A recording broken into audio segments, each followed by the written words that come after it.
And I believe that our charge as individuals, as a movement, is to awaken to the Spirit of the living God that's within our hearts. And to understand that we are being ushered into a magnificent birth and into a new awareness.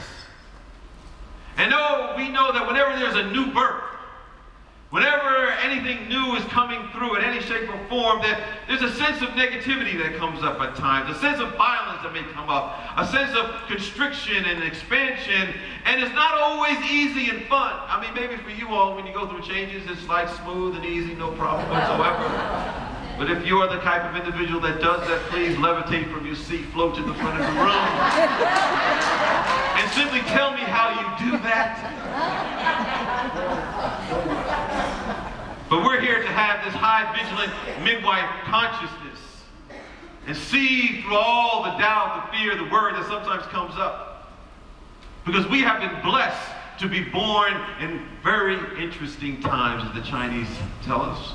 We've been blessed to be born in interesting times. Now we've chosen to do this.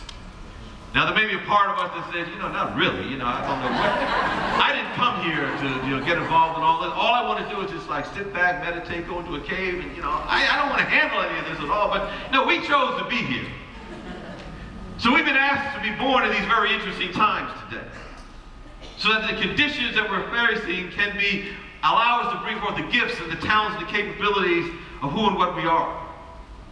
We are going through, I believe, our next stage of transformation, and it's underway very powerfully, as Mark Hubbard mentioned the other night, and Michael talked about last night, and others have been talking about all week in some way, shape, or form.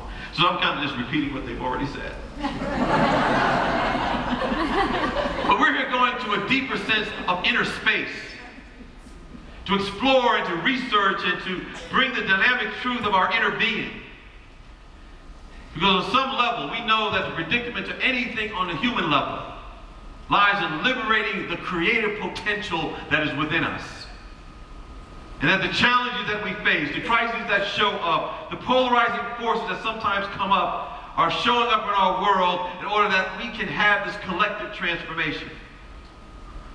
And sometimes the decadence, as Michael talked about last night, is the beginning of the transformation, where we can begin to see rightly.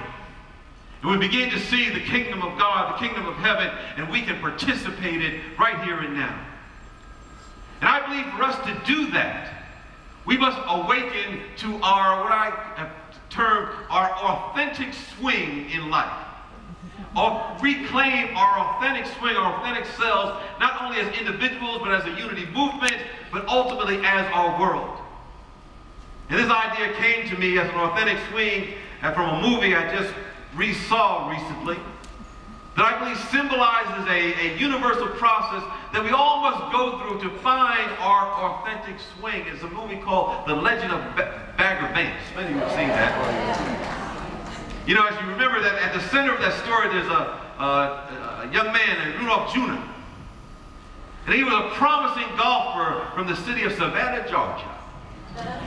And he lost his authentic swing in the war, and he needed to find it again.